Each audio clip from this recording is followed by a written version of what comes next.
Welcome to Truthsayers Neurocast,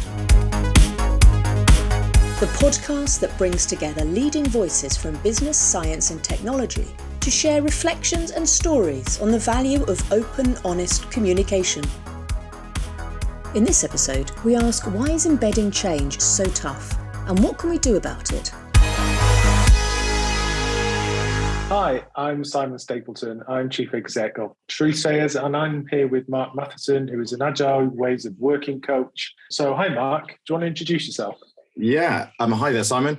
Thanks very much for this opportunity. I've been in technology for 40 years. Started off as a software developer, then became a technical lead, etc. But I would say, in terms of change and transformation, I've been in change and transformation probably for just under that, for about 35 years or so.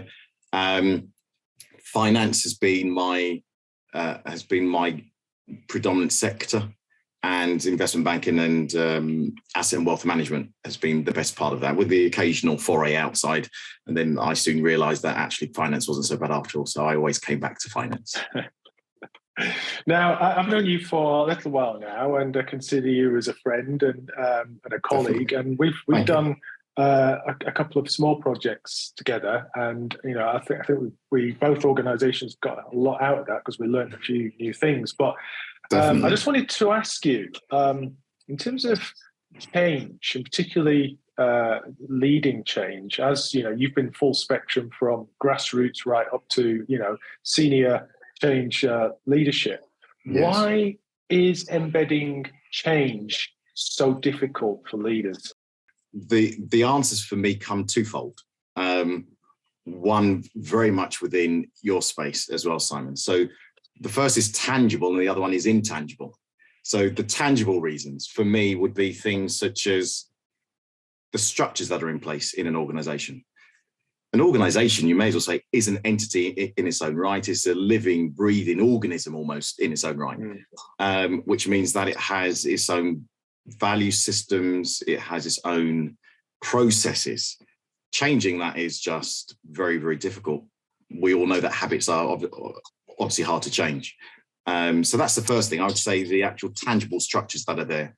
There's good reason for leaders to think, well, do I need to go to this what they think is a new fandangled thing called Agile, when we've got these other things that are in place that seem to be working?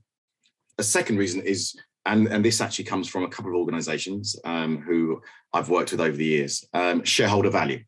There's a real tangible reason there again as to why, well, do we really need to change? Is it going to cause damage or inflict some pain on our shareholder value? And that doesn't always have to be seen in this capitalist sense that, that has to be construed in a negative way, because shareholder value could involve you and me indirectly. We are savers, we may have pensions, we may be investing through the very organizations that I've helped in change and transformation over the years. It's very easy to think these organizations have nefarious objectives, but actually, they could be serving you and me. So they are oftentimes, not always, but oftentimes, they are serving just the ordinary person, just like you and me, and shareholder value has to come into play with the leader's thought process. Another one is control. Do they want to relinquish control? Having strived for 20, however many years to become a leader, having done their time, so to speak, Agile promotes servant leadership, a servant being there first. Are they there to serve or there to be served? So that's a definite challenge for someone who is a leader. There are lots of tangible but also intangible reasons as to why change is or can be a challenge to embed in an organization. I guess the whole ESG or the rise of ESG has really shone a spotlight onto what you've just said there. That it's not just about the capitalist behavior. It's not even just serving the people inside the organization. It's the whole, the social side, very much the social side. Embedding change so it serves those purposes, which are often, beyond the day-to-day work, is absolutely, a key challenge for leaders. So, Mark, having been involved with change, both involved with change, and both from right, as I said earlier, grassroots, working within teams. Yes. Managing discrete projects and then managing programs, that whole hierarchy there. Just interested to know your view on how understanding our own attitudes, beliefs, sentiment, and probably personal challenges. Why is that important as a leader, particularly? This it's going to sound really cheesy, but this really is a great question for someone who loves Agile.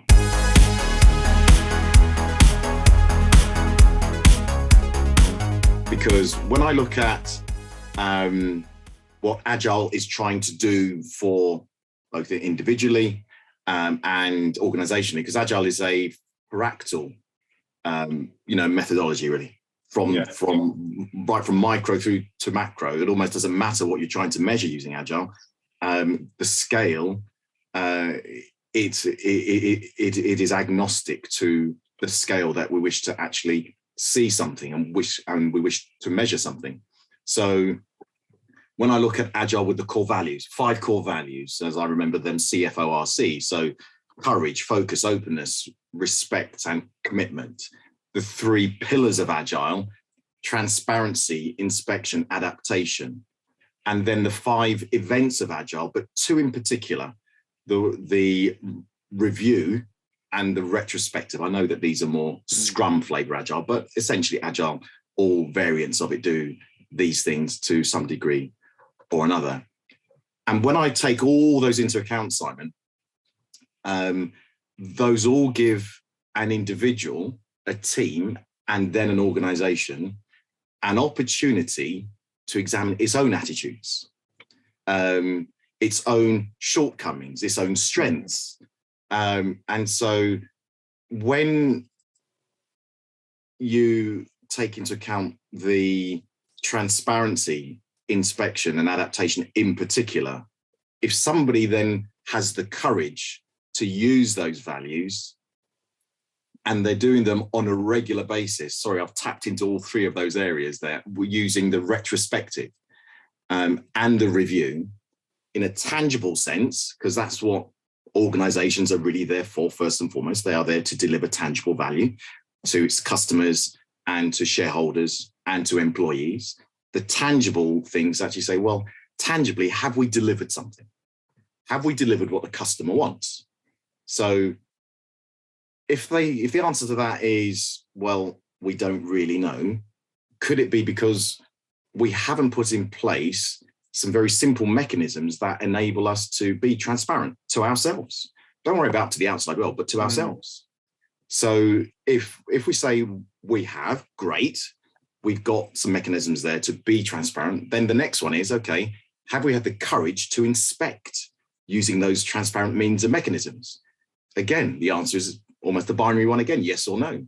If we have that, we've had the courage firstly to be transparent, then to do the inspection. We said, okay, great, we've done both of those 2 things. The third one is the difficult one, the adaptation. You and I know that change is hard, especially as we'll probably come on to when we get into the subconscious elements of it. That bit is very hard to change. How do we adapt something when, for whatever reason, it doesn't feel right to do?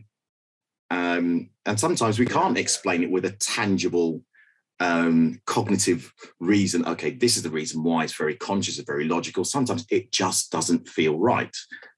Maybe that will unfold over time as to the tangible, practical reasons, the pragmatic reasons why we cannot do something.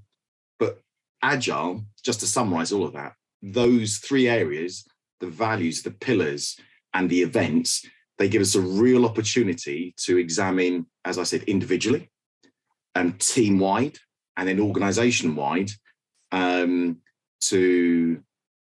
examine our own attitudes, our own values, and therefore hopefully to deliver something that is tangible to a customer and to an employee, as well as something intangible where you do get that warm, fuzzy feeling that it feels good because you have delivered something tangible and you've received something intangible. Does that make sense? Totally, yeah. I think back to the project we did last year, in the summer of last year, where we took a couple of teams and we assessed them using the Neurotech assessment, and really to measure their not just what they would choose to say, how they think, but also their subconscious, how they really feel about something. And we saw some interesting stark differences. And what I found equally fascinating was some of the conversations and narratives to come out of that. Because, if we were to assess somebody and they think they're really good at something, but actually subconsciously they're not so good at it, you could conclude off that actually, that they're not telling us the truth. But actually, as we know, that isn't the truth. Just because somebody finds that their natural sort of sentimental position is very different than how they've reasoned it, it doesn't mean they can't do it. It's just that they have to wake up in the morning and work bloody hard at achieving that, don't they? Yes. And also, I think it's really important for change, because I'm sure you would agree that change doesn't fail because the mechanisms of change are wrong. Change fails because what needs to get done doesn't get done on time, to budget, to the right level of quality.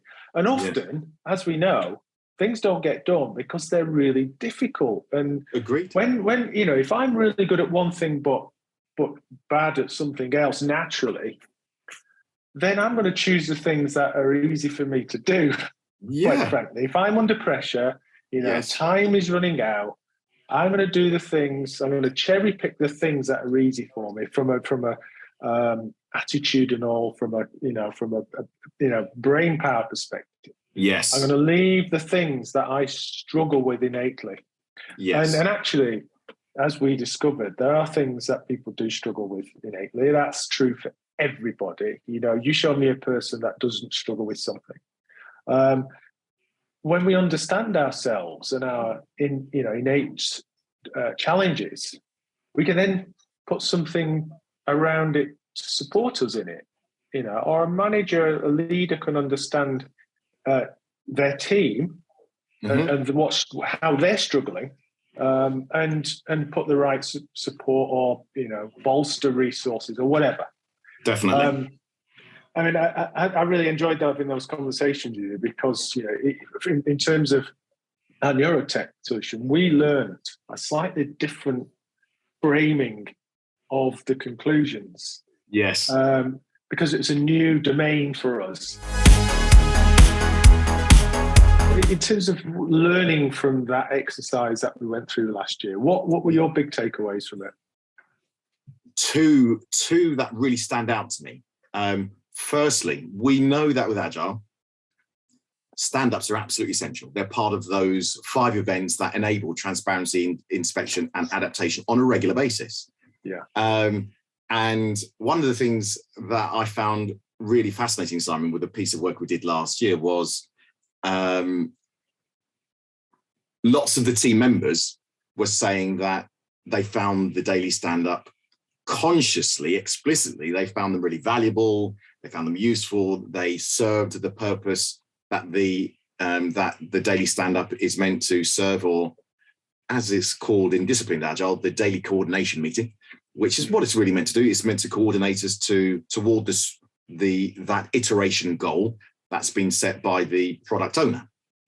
And the team felt as though they were getting the most value from that daily stand-up, that daily coordination meeting. However, what was fascinating with the Neurotech platform, it revealed a complete diametrically opposed innate response to what the daily stand-ups were doing.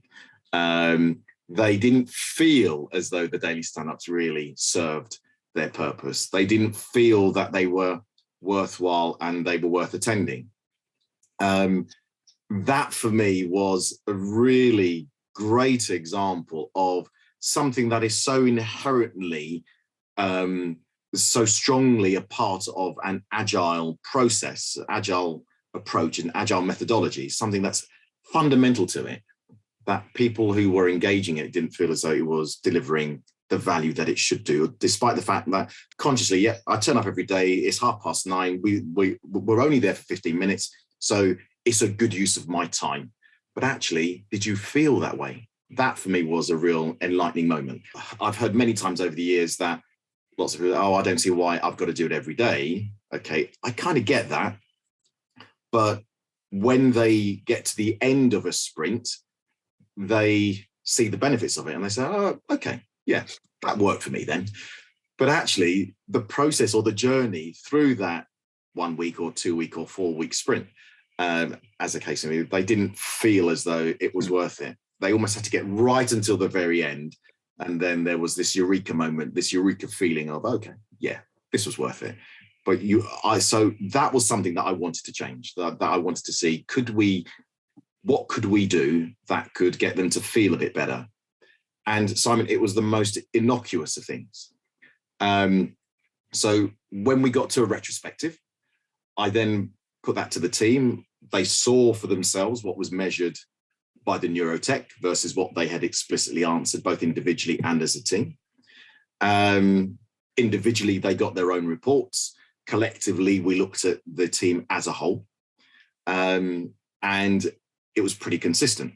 So when I asked the team, well, what would you like to do differently? It really came back down to the woolly feeling, to be honest with you, Simon. They said, well, it feels like when we have the stand-ups, it feels like there's no kind of banter there. It just feels so formal. It feels so as though we're there just to have a meeting and, just to talk about the stuff to deliver.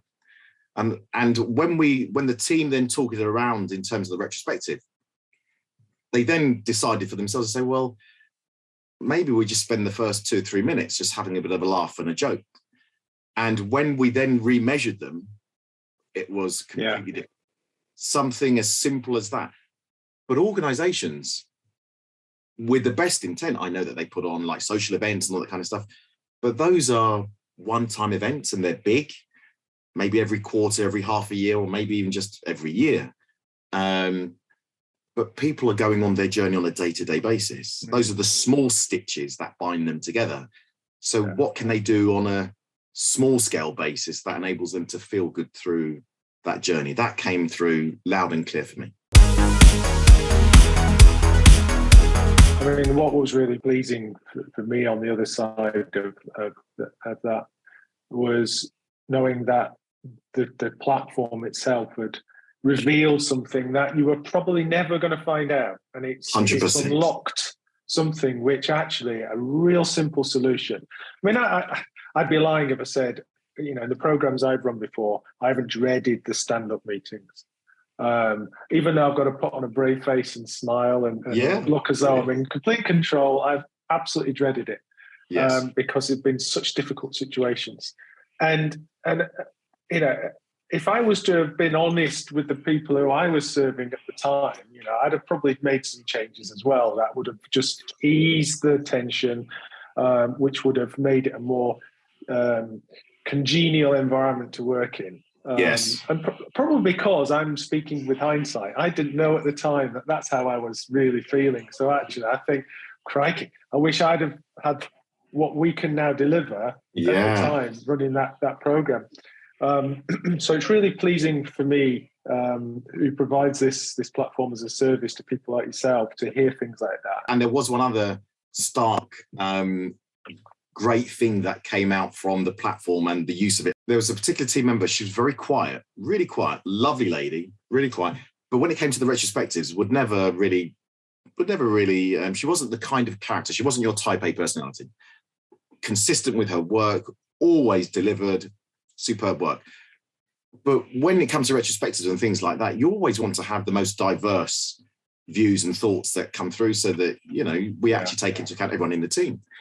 So that kind of person wouldn't naturally step forward. The Neurotech brought this lady out like nothing else. It was absolutely night and day.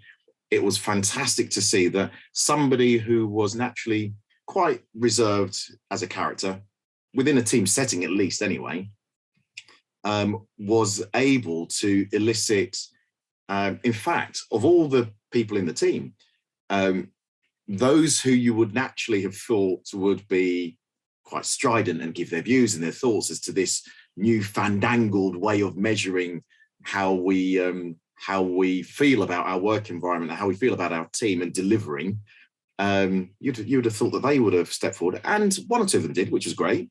But I genuinely did not expect and did not anticipate that it would be that good for somebody who she not only became vocal, but very open.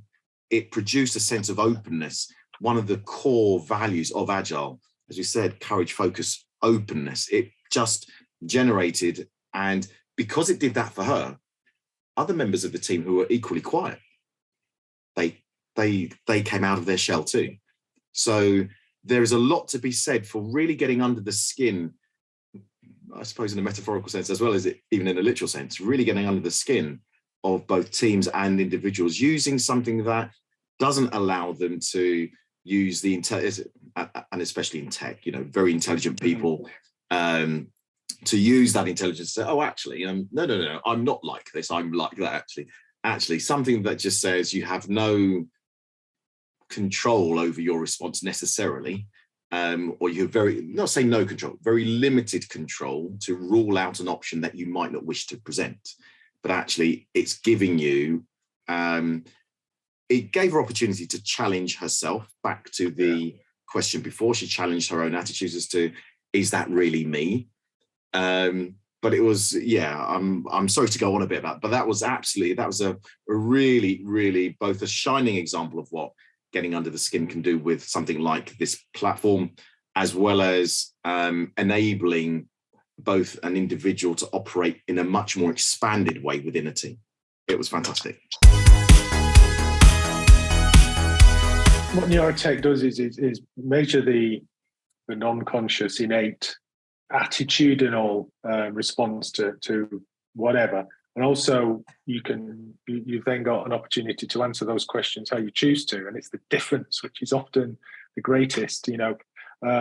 People will often want to present themselves in a slightly different way than what they really think, for all sorts of reasons, not necessarily bad reasons, but all sorts of reasons. Yes. Because we all do it. Every single one of us does it to a certain extent. Yes. And this the tool and the project we worked on together enabled you to look at through both of those lenses and see not just where people are different, but also where they align, their thoughts and feelings align. Now, definitely. Just to sort of think of the future, because that was so successful, and we believe that this is a very useful tool for leaders, particularly those in change. We are now taking this and productizing what we've done together to take it to the market. Because we believe that actually this short, sharp piece of work done pre-change, post-change, regularly, will give leaders that lens to look through, or two lenses to look through, to really see how people are feeling, adapting, maturing, being more authentic about themselves. So just wondered, what do you see as the future for that tool, Mark? I see it as a very bright future, to be honest with you, Simon, because thinking of the current way that organizations are structured, having inherited a Taylorist way of thinking, the management must determine the best way for workers to work.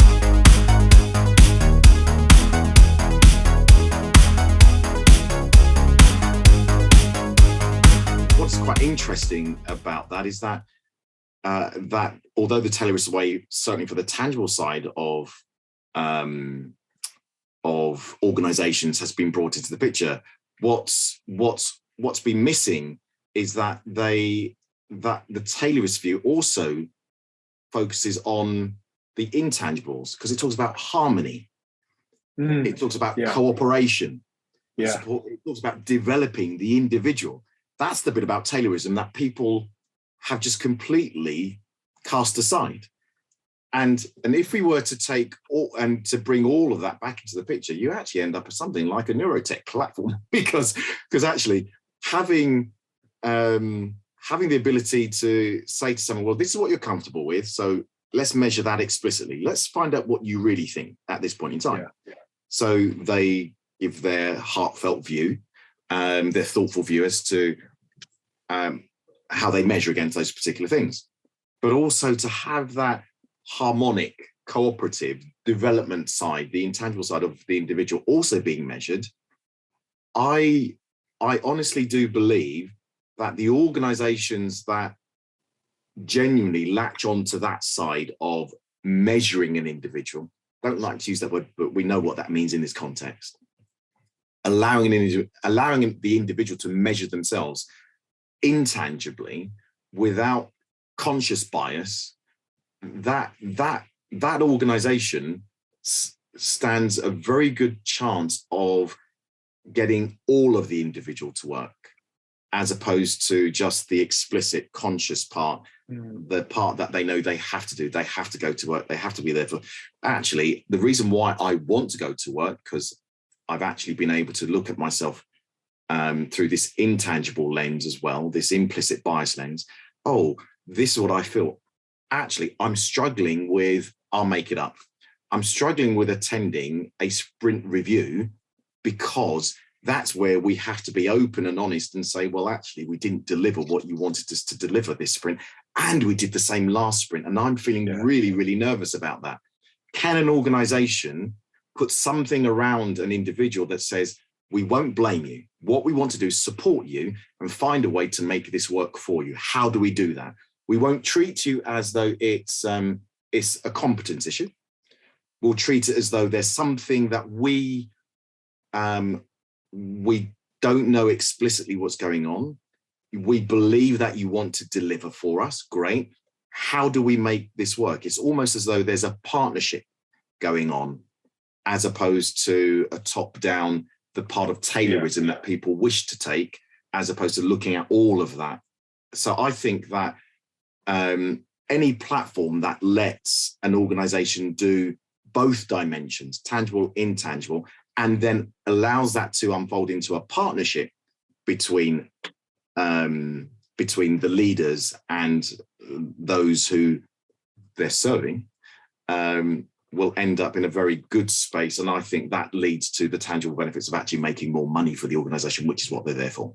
Mark, it's been fascinating talking with you. Really enjoyed the conversation. So thank you very much, Mark. No worries. Thank you, Simon. And I'll see you soon. Thank you, Simon. Thanks for inviting me on, and definitely wish you guys all the best. It will certainly serve organizations superbly to use your platform. That's all for this episode. Follow us via the social links in the show notes. You can find us at truthsayers.io and subscribe to Truthsayers Neurocast on YouTube or any major podcast platform.